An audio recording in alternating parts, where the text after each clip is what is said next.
Hola amigos, sean todos bienvenidos. Mi nombre es Yoleida Maduro, estudiante de la Facultad de Ciencias Jurídicas y Políticas de la Universidad Bicentenaria de Aragua. En esta ocasión vamos a hablar sobre un tema muy importante como lo es los fundamentos técnicos científicos de la criminalística y su aplicación en el contexto jurídico venezolano. En el sistema de justicia penal, la verdad no siempre habla por sí sola. A menudo se necesita una voz científica que interprete esos indicios. Hoy exploraremos cómo la criminalística se convierte en ese puente entre el derecho y la ciencia y por qué su comprensión es crucial para los abogados y para cualquier operador de justicia en Venezuela. En cuanto a las estrategias metodológicas de la investigación, iniciaremos con el método cuantitativo de la criminalística. Este método se centra en la medición numérica y el análisis estadístico de los datos obtenidos de sus indicios. Su objetivo es cuantificar componentes, establecer relaciones matemáticas y proveer resultados objetivos. Un ejemplo de ello es la determinación de la concentración del alcohol en la sangre mediante la cromatografía de los gases. A su vez también la cuantificación de la cantidad de una droga ilícita en una muestra incautada, o el análisis estadístico de la frecuencia de ciertos perfiles de ADN en una población. Este método tiene su fundamentación legal en el artículo 192 del Código Orgánico Procesal Penal, el cual exige que el dictamen pericial se fundamente en principios o pruebas científicamente aceptados. A su vez, el método cualitativo de la criminalística es este método está más orientado a la identificación de cualidades, propiedades o características de un indicio, sin buscar una cuantificación numérica. Es más o menos responder a ciertas preguntas como qué es, cuánto hay. Un ejemplo de ello es la identificación de la naturaleza de una mancha, bien sea de sangre, de semen o pintura, o la determinación de un tipo de fibra textil encontrada en una escena. También puede ser la comparación de morfologías balísticas, por ejemplo, las estrías del cañón en un proyectil. Y por supuesto, al igual que el método cuantitativo, el método cualitativo está fundamentado en el artículo 192 del Código Orgánico Procesal Penal porque se debe indicar su valor, porque el valor probatorio reside en la capacidad de individualizar o clasificar un indicio, vinculándolo a una fuente específica, o sea, un arma, una persona o un vehículo. Un punto importantísimo es el control de la calidad del laboratorio. Este concepto que la norma internacional ISO/IEC 17025 define como el conjunto de actividades operativas técnicas para asegurar que un laboratorio cumpla con los requisitos de calidad. Se traduce en la calibración de equipos, el uso de estándares y la participación en pruebas de competencia. La importancia jurídica de esto es radical. Un fallo en el control de calidad puede vulnerar el derecho al debido proceso consagrado en el artículo 49 de nuestra Constitución de la República Bolivariana de Venezuela, ya que una prueba defectuosa puede llevar a una decisión judicial errónea, pudiendo incluso configurar un causal de nulidad según el artículo 213 del Código Orgánico Procesal Penal. En cuanto a las técnicas de laboratorio, existen las pruebas de orientación o llamadas presuntivas, que son pruebas rápidas, sensibles y de bajo costo que permiten presumir la presencia de una sustancia o material. No son concluyentes, pero pueden orientar la investigación y justifican la aplicación de pruebas de certeza. Un ejemplo de ellas son la prueba de Kastle-Meyer para la detección presuntiva de sangre, que es la reacción del cambio de color. La prueba de Scott para detectar la presuntiva de cocaína, o el uso de la luz ultravioleta de alta energía para detectar las manchas de semen, orina o algunos narcóticos que florecen. Otra de estas técnicas es la prueba de certeza o confirmatoria.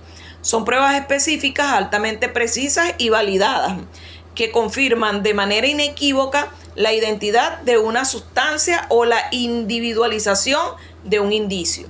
Son las únicas admisibles para sustentar una condena.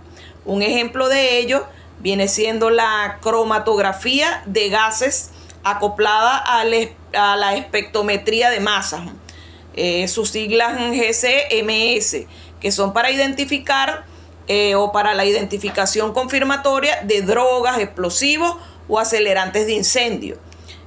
También la secuenciación de ADN para la identificación individual de una persona a partir de los fluidos biológicos.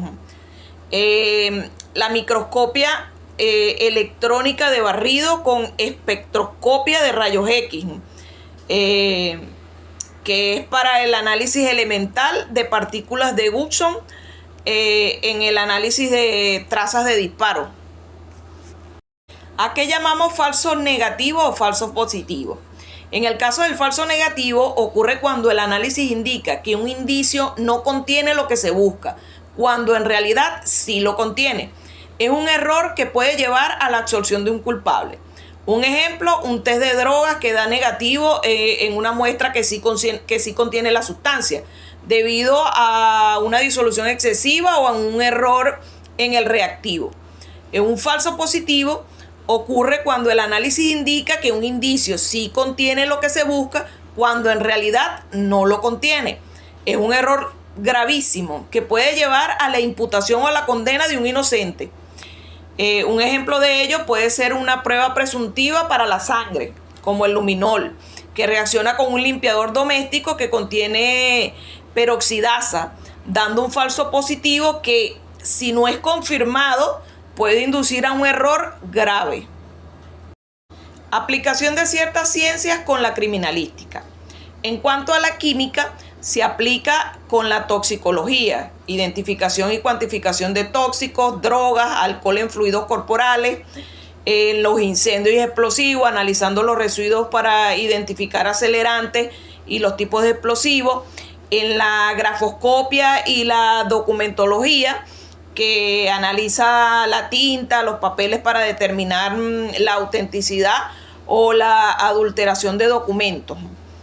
En cuanto a la biología, la podemos relacionar con la genética forense al analizar el ADN nuclear para la identificación de un individuo y mitocondrial para relaciones maternas, a partir, por supuesto, de la sangre, la saliva, el cabello, los huesos, etc.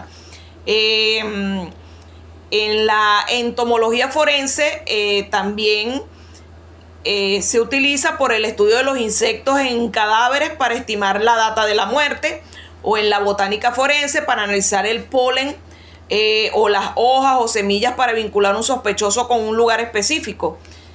En cuanto a la física, digamos que la utilizamos en la balística forense, en cuanto al estudio de la trayectoria de los proyectiles, la dinámica del disparo, la comparación de las estrías y las microseñales.